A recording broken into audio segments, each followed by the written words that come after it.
Mensagem dia 4/7/1999. Conflitos. Direcionados aos sacerdotes do Brasil e do mundo, venho vos pedir: cuidai de minha casa, porque ela está quase se desmoronando, e não tem mais como segurar. Pois o meu inimigo está no meio e dentro dela. Os meus filhos ouvem muito mais a voz dele do que a minha. Quando na frente de um sacerdote se aproximam para receberem-me, dignos são muito poucos, porque o restante está ridicularizando a minha morada. Além dos trajes serem vergonhosos, os seus joelhos não servem mais para se dobrarem diante de mim. Filho amado, fale sempre mais deste assunto, por onde for. Não tenha medo. Diga a verdade. Quero pelo menos os que irão passar para outra vida que estejam bem preparados, como se fossem fazer a sua primeira comunhão, confessados, bem vestidos, sacramentados e sem mais olharem para trás. Quem eu encontrar nesses assuntos me desobedecendo, seja sacerdote ou os que estão assistindo à Santa Missa, punidos serão todos. Não que eu queira com isto ser rigoroso, mas só peço respeito pelo que me pertence. Diante de mim só vou usar de piedade quando do alto estiver descendo, onde chamarei todos aqueles que me honraram sempre. Então os meus anjos colocarão um por um do meu lado direito. Mas os que continuam em insistir, fazendo o que meu inimigo está mandando, em conflitos e desespero, um ficará contra o outro, querendo destruir os meus sacerdotes, querendo destruir os maus sacerdotes e os falsos evangélicos que se passaram o tempo todo como pastores.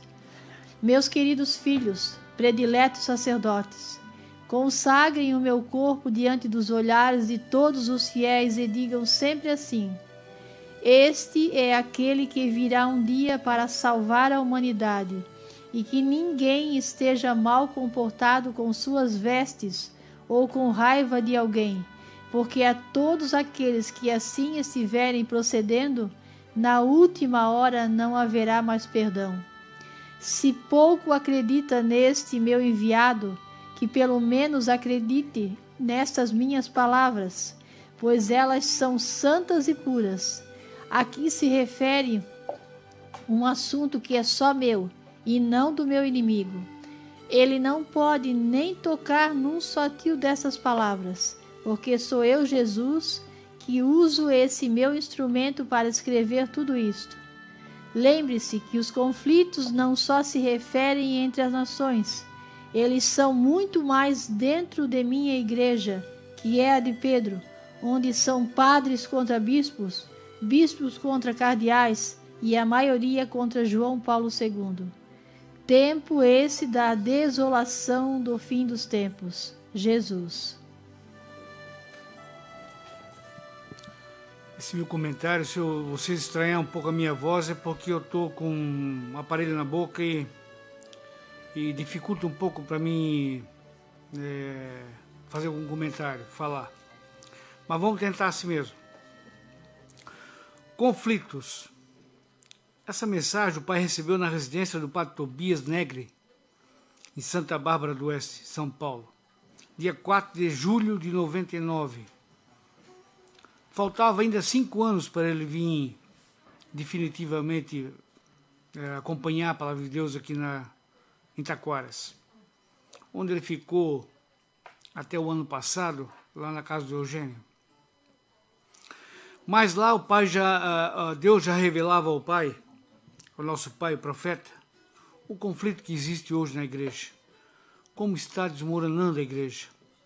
Talvez foi essa mensagem que mexeu com o padre Tobias, que fez ele ver que realmente, como ele era um sacerdote, estava no meio, fez ele perceber e ver que realmente a igreja está num abandono e num descaso só, onde ele optou por vir para cá e não teve ninguém que o afastasse daqui, a não ser Deus.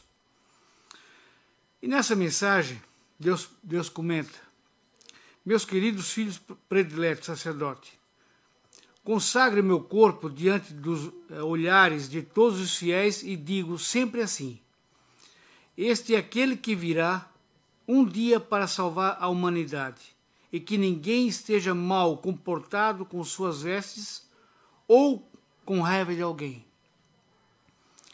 Eu já falei algumas vezes, com alguma oportunidade que eu tenho para falar no púlpito, mas quem fala mais é o José Roberto.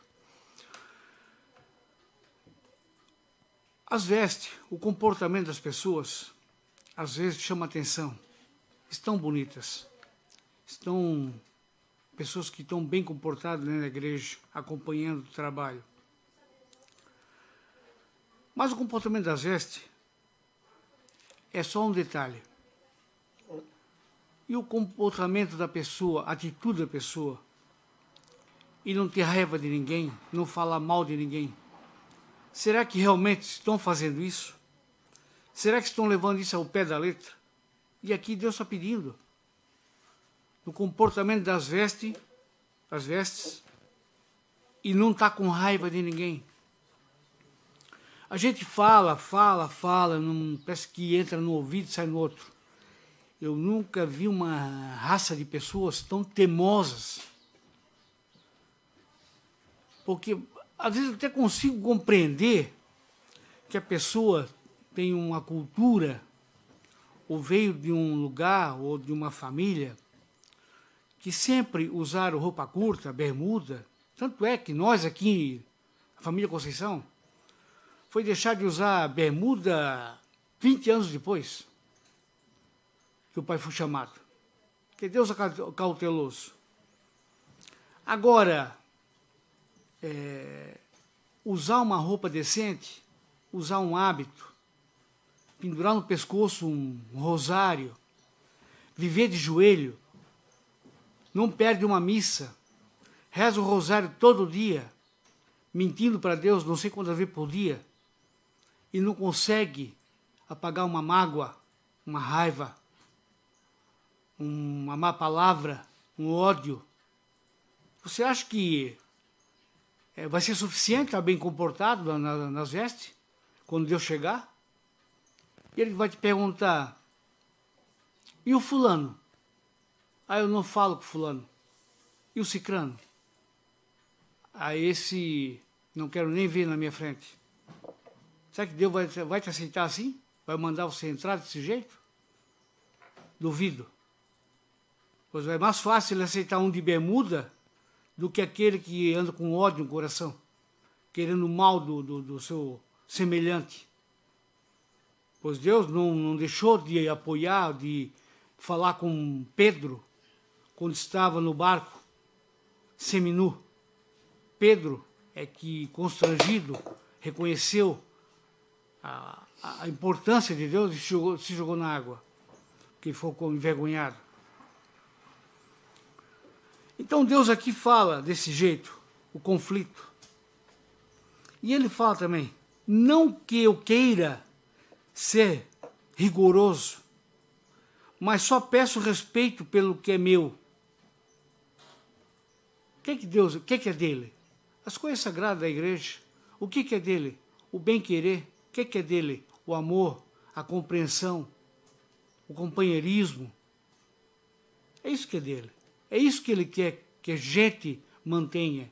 É isso que ele quer que nós, da Palavra de Deus, conseguimos enxergar. Não andar por aí comportado igual um abajur, mas com a lâmpada queimada. Isso não adianta nada. Adianta, assim como o pai sempre falou, o comportamento das vestes é interessante. Mas eu estou complementando aqui, não adianta estar bem comportado com ódio no coração.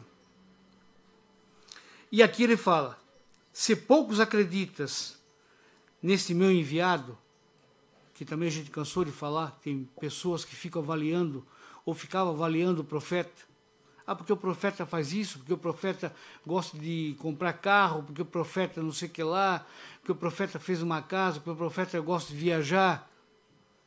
Então Deus fala aqui, pelo menos acredite nessas minhas palavras. Eu, particularmente como filho, eu cansei de falar lá o pessoal no Eugênio. Se vocês quiserem vir para cá conhecer a obra, avaliando a família, vocês já vieram de maneira errada. A família é igual a qualquer uma. Está cheia de defeito. A gente não é perfeito. Nós vivemos nesse mundo imperfeito. O profeta mesmo dizia no púlpito, eu não sou perfeito. Eu tenho meus pecados. Mas isso era a humildade dele. Ele não gostava de se exaltar. Ele não gostava de se mostrar mais do que ninguém. Mas ele tinha um dom. Ele teve um merecimento que Deus passou a ele.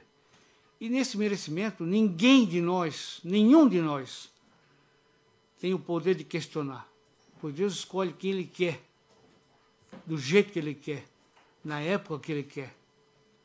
E Deus escolheu ele. Então Deus aqui reforça. Se poucos acreditam nesse meu enviado, pelo menos acredite nas minhas palavras, que estão aqui nessa mensagem, que estão aqui nesse livro.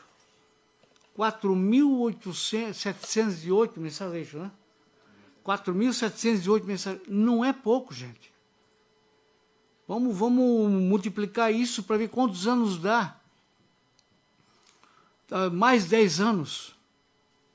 Deus falando todo dia com nós aqui na Terra. Isso, como o pai dizia, isso é uma coisa extraordinária, é inédito. O céu conversando com nós aqui na Terra. E as pessoas ignorando, não dando bola. Como diz a própria mensagem, é um conflito. As pessoas não se entendem mais. E para encerrar, lá no final da mensagem, Jesus fala, lembre-se que os conflitos não só se referem entre as nações, ele é muito mais dentro da minha igreja, que é a de Pedro, onde são padres contra bispo, bispo contra cardeais, e a maioria contra João Paulo II. Tempo esse de desolação no fim dos tempos. Na época também a gente imagina como João Paulo II não sofria, querendo levar a religião de uma maneira certa, correta, num caminho reto. E quantas perseguições ele sofreu. Por isso que Deus revela aqui, padre contra bispo, bispo contra cardeais. Imagina que briga era na época lá. Hoje talvez não tanto, porque está escancarado. João Paulo II não está mais lá para defender a igreja. Quem está lá é o que está abrindo o caminho para a decadência da igreja, para a destruição da igreja católica. Então, de repente, somente alguns que ainda relutam para que se mantenha a tradição da igreja, para que se mantenha o respeito, mas com certeza deve ser a minoria. Hoje a gente vê, por exemplo, aqui na nossa igreja da obediência, quantos padres que se prontificam a vir para cá? Praticamente nenhum. Hoje, graças a Deus, a gente tem o padre Geraldo aqui, que também, com certeza, não sei se leu essa mensagem, mas está ouvindo agora o conflito. Também percebeu que a igreja está num rumo que não tem mais volta. É só Deus para arrumar mesmo. E o profeta, enquanto estava aqui na terra, lutou e mostrou tudo o que está acontecendo na Igreja Católica. Mostrou para todos nós, através dessas mensagens. Fez o trabalho dele. E Deus disse, chega, agora é comigo. Levou o profeta para o descanso eterno e hoje nós estamos na mão de Deus. Então, o que nos basta fazer é só ler, respeitar e cumprir como o profeta cumpriu, obedecer o que Deus pede. A mensagem está aqui revelando. O conflito está somente começando na Igreja Católica. com certeza virá tempos piores para que nós possamos entender e possamos passar por esse conflito que virá futuramente.